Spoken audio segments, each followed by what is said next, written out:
Imagine you are an ancient king in the Bronze Age. You have just won this brutal, totally decisive battle against a neighboring city-state. Right, the one that's been raiding your borders for a decade. Exactly. So the enemy army is completely scattered. You are now standing outside their city gates, and you're looking at thousands of defeated people. It's a massive logistical nightmare right in front of you. It really is. But your modern 21st century brain kicks in, and you think, you know what? I am going to be the first enlightened ruler in human history. Oh, this is going to go poorly. Right. You think, I will declare universal emancipation. I will protect every civilian. I'll disarm my soldiers to show goodwill. And I will integrate all these people into my kingdom as absolute equals. It's a very noble modern thought. Totally. So you issue the decree, and you just feel immensely, morally superior to literally every other king in the ancient world. And, well, within about 3 weeks, you have likely condemned both your own population and that conquered population to absolute catastrophe. Wait, really? Just 3 weeks? Yeah, I mean, maybe less. Because what modern readers completely fail to realize when they, project 21st century morality onto ancient history is that declaring peace and integration. Like without the actual machinery to process. Exactly. Doing it without the institutional machinery doesn't create a utopia. It creates immediate, staggering famine. Wow. It triggers chaotic internal insurgencies. Because think about it. Without a modern supply chain, without refrigeration, without, industrialized agriculture, your storehouses are empty. Right. You can't just order airdrops of grain. No. Both populations starve. Yeah. You didn't save anyone. You just changed the mechanism of their destruction. That terrifying collision between modern moral expectation and, well, historical physical reality is exactly what we are dissecting today.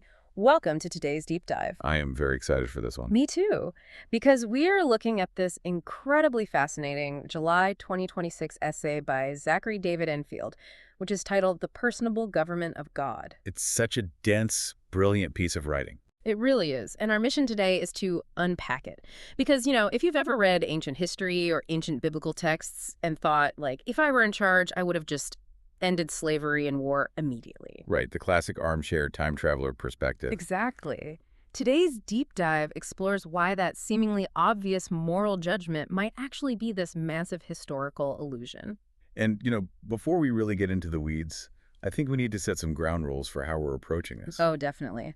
A quick neutrality disclaimer right off the bat. Because Enfield's essay touches on some incredibly sensitive topics regarding historical warfare, slavery, and modern social movements. Very charged stuff. Yeah. Yeah.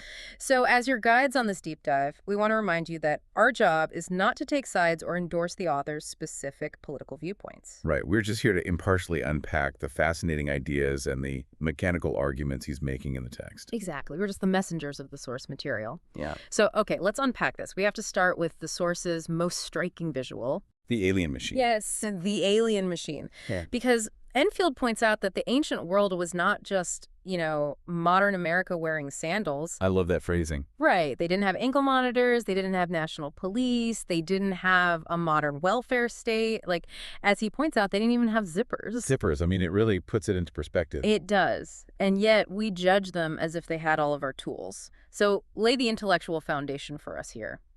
How does Enfield frame this?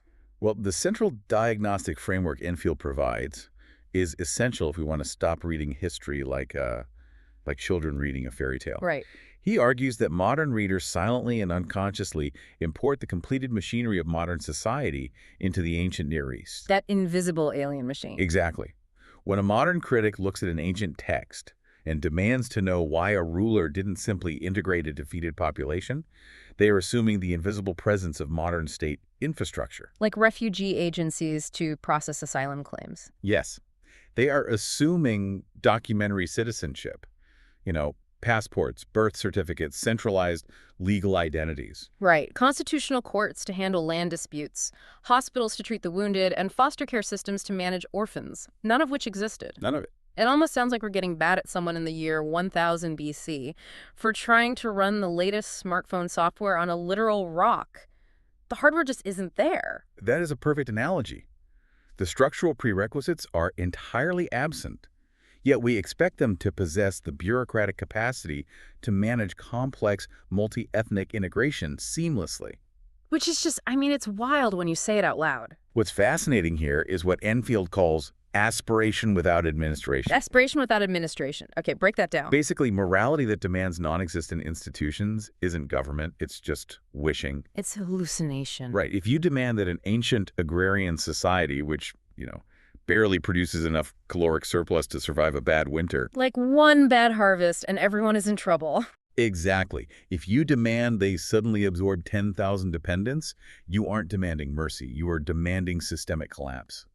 Wow. Because integration requires massive administrative and economic surplus. It requires mass transportation to move populations out of conflict zones, industrial food production to feed them, and, critically, a massive, highly disciplined national police force. To maintain a monopoly on violence? Right. So that integration doesn't just devolve into endless blood feuds. Precisely. Without that, you don't have peace, you just have localized anarchy. Which really forces us to look at the other side of that coin. If ancient kings couldn't just magically use modern refugee agencies to integrate defeated enemies, what were their actual options? And this brings us to the really harsh realities of ancient conquest. Yeah, because when modern people look at this, the immediate question is always, well, why not spare the innocent? Just let them live. But Enfield flips that on its head. Yeah. He asks a much darker, much more pragmatic question. Spared into what? Yes, spared into what? And this revolves around a concept we need to explore in immense detail for this deep dive, which is social carrying capacity. Okay, social carrying capacity. What exactly does he mean by that? So think of any society, ancient or modern, as a structure, like a physical bridge. A social structure has a maximum load limit. It can only hold so much weight before it breaks. Exactly. It can only sustain a specific number of unresolved claims, a specific number of economic dependents, a certain volume of hostile institutions, and a finite number of competing political identities. And if it exceeds that? The entire order fractures and collapses under the weight. In the ancient world, because of, technological and economic scarcity, that carrying capacity was incredibly violently low. So when a modern critic says, why not just spare everyone, they are operating under the delusion of infinite carrying capacity. Right. They are assuming the king has boundless resources to absorb limitless populations. But the hard edge of kingship, as Enfield points out, is that a king isn't just responsible for the defeated people standing in front of him. No, his primary existential responsibility is the future survival of his own community. So mercy toward a conquered group cannot be calculated in a vacuum. It has to be measured against what that mercy foreseeably does to the host society. Yes. So again, if you spare them, into what conditions are they spared?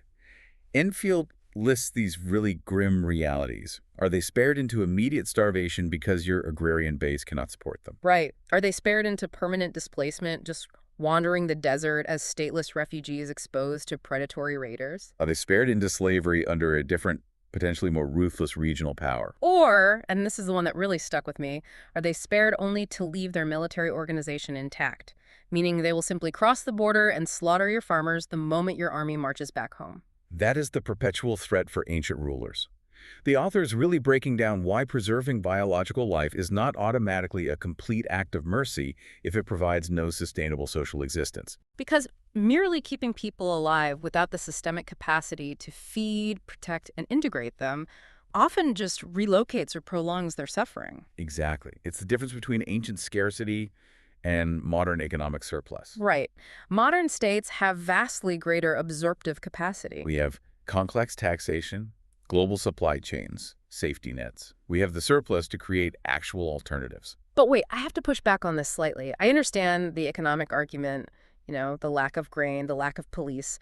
But couldn't an ancient king just let the defeated people go back to their farms under new management? Under new management. Yeah, like, pay taxes to me now instead of the old guy.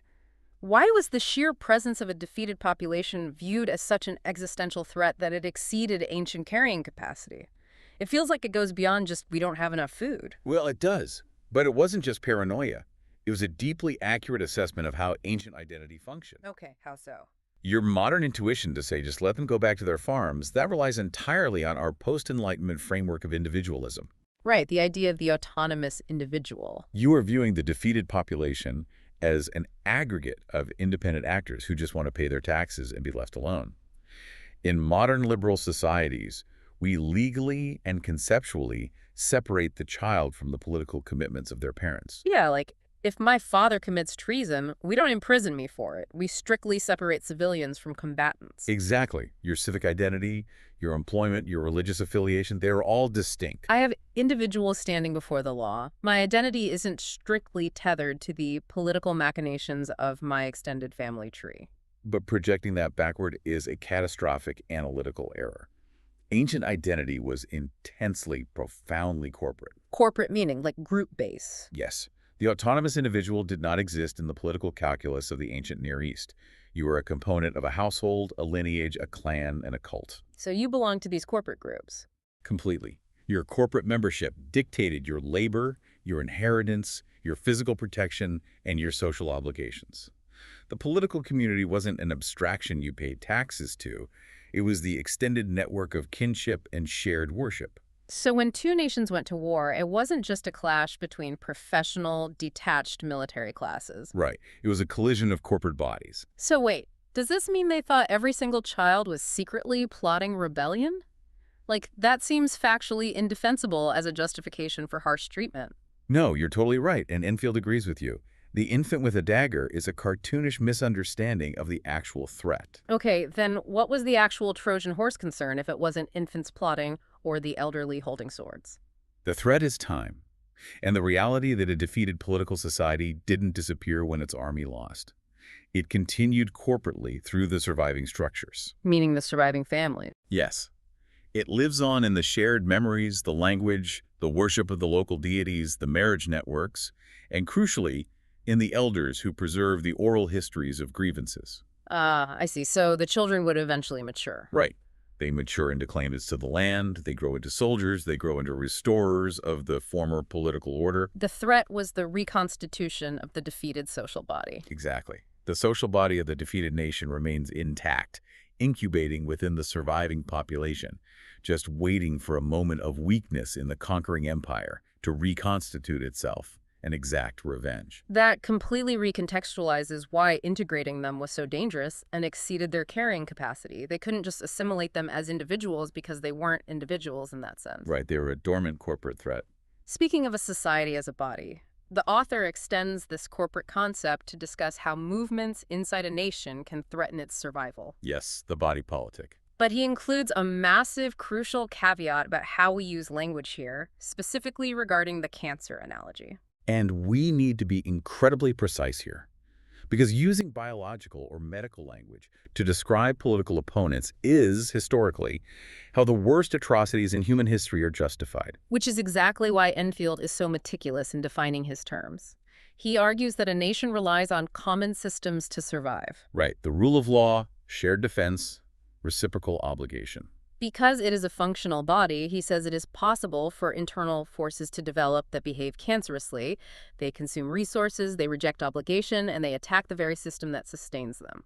In a purely functional mechanical sense, a movement can act like a malignancy. But the crucial distinction from the source, the absolute firewall he builds, is that cancer must be defined exclusively by its operation. Yes, not by its identity. Right. Uncontrolled growth, extraction, destruction. That is operation. It is not defined by color, ancestry, or minority status. This is the difference between diagnostic precision and genocidal logic.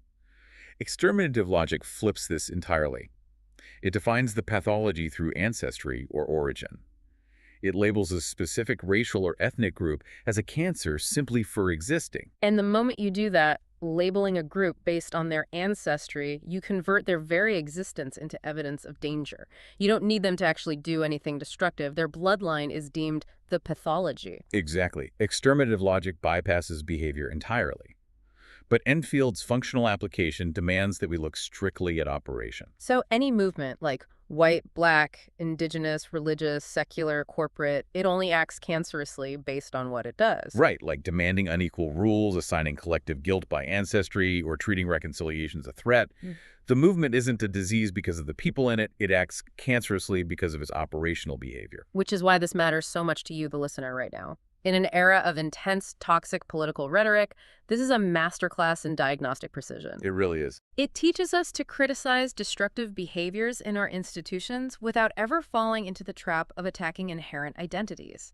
It allows us to say, The way this political faction operates is destroying our social body while still maintaining the humanity of everyone involved. Without that diagnostic precision, a democracy will eventually tear itself apart. Okay, I want to use this concept of structural limitations and precision to shift gears into the theological argument Enfield makes. This is where the essay really ties the historical realities to the biblical texts. Yeah, because we have established that the ancient world was inherently brutal. It lacked carrying capacity, it was locked into intense corporate warfare. So how did the biblical texts and, God's governance interact with that brutality? Well, as Enfield argues, God didn't encounter a blank, malleable civilization and then spontaneously invent domination or slavery. Right. He entered a human world that was already structurally defined by war, debt, tribal loyalty, and violent competition. The essay specifically notes that slavery existed globally across virtually all human civilizations. It was a universal reality of ancient economics, not invented by one race. Though he clarifies that the later European Atlantic system uniquely racialized and expanded it, right? Yes, into the specific horror of chattel slavery we are most familiar with. But in the ancient world, God enters a system where debt slavery and war capture are the bedrock of the global economy. So to understand how God governs within that hardened reality, Enfield proposes this theological category. Regulation is not origination. And permission is not perfection. See, I need to play devil's advocate here, because to a skeptical modern ear, permission is not perfection sounds like a massive theological loophole. A way to excuse the fact that the biblical text contains laws regulating slavery. Yeah, exactly. Isn't saying God merely permitted just a convenient way to avoid admitting that the text endorses it. It would be a loophole if it were invented after the fact by embarrassed modern apologists. But Enfield anchors this directly in the biblical text itself. How so? He uses a New Testament framework to interpret the Old Testament law. He points to Jesus' explicit commentary on the Mosaic law concerning divorce. Okay, what does Jesus say about it? When asked about it, Jesus states that Moses permitted divorce strictly because of the people's hardness of heart.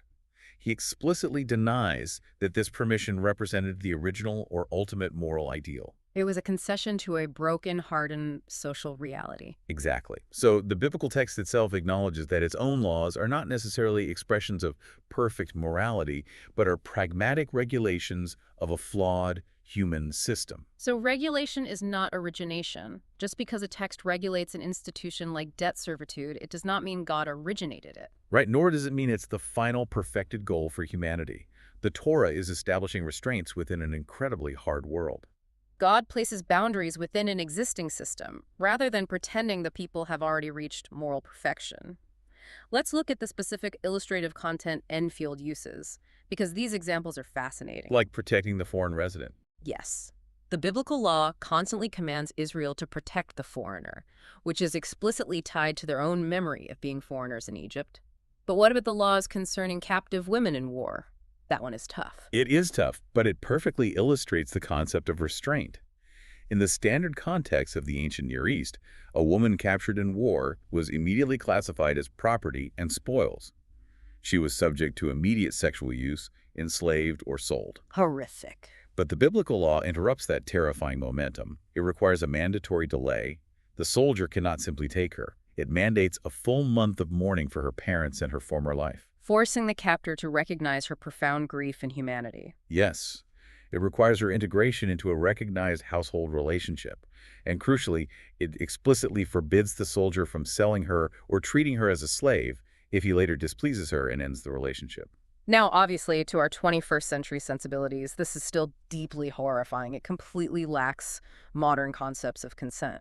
Enfield isn't trying to pretend this is a modern egalitarian marriage. No. But structurally, within the context of the Bronze Age, it imposes radical limits on an institution that otherwise operated with zero restraint. It legally recognized the captive's humanity, protected her from the economic market of slavery, and restricted the captor's power. It was a massive expansion of moral carrying capacity relative to the surrounding cultures. So what does this all mean? It means God's governance is developmental. Yes, developmental. And the same logic applies to the siege laws he mentions. The prohibition against cutting down fruit-bearing trees. Right. When an ancient army besieged a city, standard practice was total devastation. Burn everything, salt the earth, starve them out. But the biblical text forbids destroying the orchards. Because it forces the besieging army to acknowledge a reality beyond the immediate military objective. It forces them to recognize that the war will eventually end and people will still need to eat. It preserves the future carrying capacity of the land. It restrains the impulse for total annihilating war. It's all about planting principles that exceed the current systemic capacity. Which brings us to the trajectory of this entire process. Ancient rulers were constrained by what Enfield calls a narrow way. The narrow way. Because they lacked modern infrastructure, their options for managing conflict and diversity were heavily restricted to coercive, violent methods to prevent defeated powers from reconstituting. Right. But if ancient Israel represents the infancy of moral carrying capacity, constrained by this narrow way, what does a society look like when it begins to enlarge that capacity? To contrast the ancient narrow way, Enfield points to American history as a prime example of a national body gradually enlarging its carrying capacity to recognize and support more people as full members. And this is a powerful demonstration of how institutional hardware actually gets upgraded. Trace this slow, conflicted process for us. Well, if you look at the colonial and early national formation, Black people were present from the very beginning. But enslaved persons were incorporated into the social body primarily as coerced labor, not as reciprocal equal civic members. The physical body of the nation contained them, but the formal governing legal order violently denied them full membership. Exactly. The society lacked the moral and legal carrying capacity to recognize what it already contained. Then you witness the brutal friction required to expand that capacity. The Civil War, the constitutional amendments. Yes. The 13th Amendment abolishes slavery.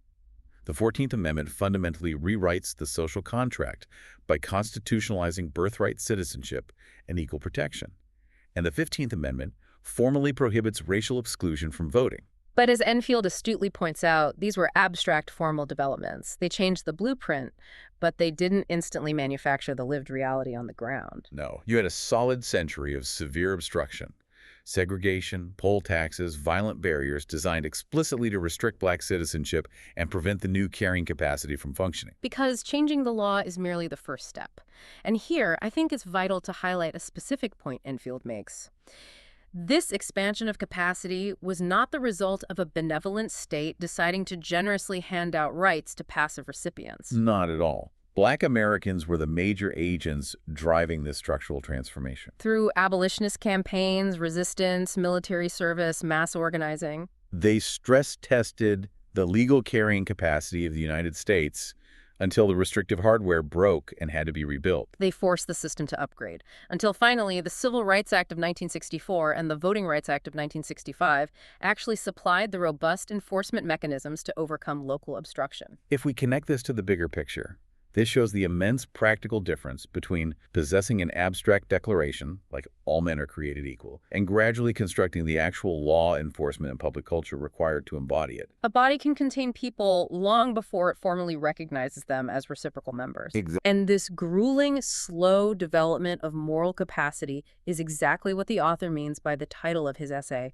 The Personable Government of God. Yes, the personable aspect. Enfield references the biblical book of Jeremiah, specifically chapter 31. The promise of a new covenant. Right, where the promise is that the law will no longer be written on stone, meaning external coercive regulations, but will be placed within the people, written directly on their hearts. Because God doesn't destroy the historical people and install an unrelated moral machine operated remotely from heaven. No, that would just be God operating alien machinery around them. Which wouldn't actually be human governance. Exactly. Instead, he forms them as active participants in their own moral evolution. The law moves from stone to heart. It's the difference between forcing a child to share their toys under threat of punishment and raising a child until they actually understand and love the concept of generosity. That is a perfect analogy. Right. Like, I could stand over my kid with a stick and force them to share. I get the external outcome I want. But the child hasn't learned generosity. They're just responding to an alien system of coercion. Mechanical imposition. Exactly. But raising them, letting them experience friction, guiding them until the principle of generosity is written on their heart, that is personal formation. And Enfield argues that this precise principle scales up to apply to nations and civilizations. You have to write the law into the people, embedding it in their institutions and their slow accumulation of structural capacity until the society itself is capable of carrying the moral weight. We have covered a massive amount of historical and philosophical ground today. And to synthesize this, we have to recognize that Enfield's developmental argument acts as a profound, razor-sharp, double-edged sword. It really is a double-edged sword. On one side, it completely shields ancient societies from our dishonest modern projection. We cannot judge ancient Israel or Babylon for lacking the modern infrastructure of refugee processing systems.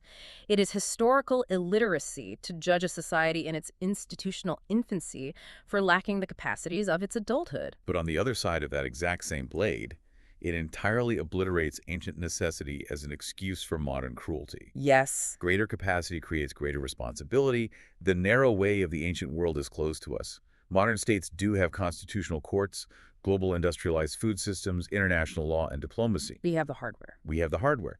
Therefore, we cannot invoke Bronze Age limitations or ancient tribal paranoia to justify brutality today. We have a profound moral responsibility to utilize the immense institutional surplus we have inherited to secure peace and human dignity. In ways the ancients couldn't even conceptualize. So I turn this directly to you, the listener.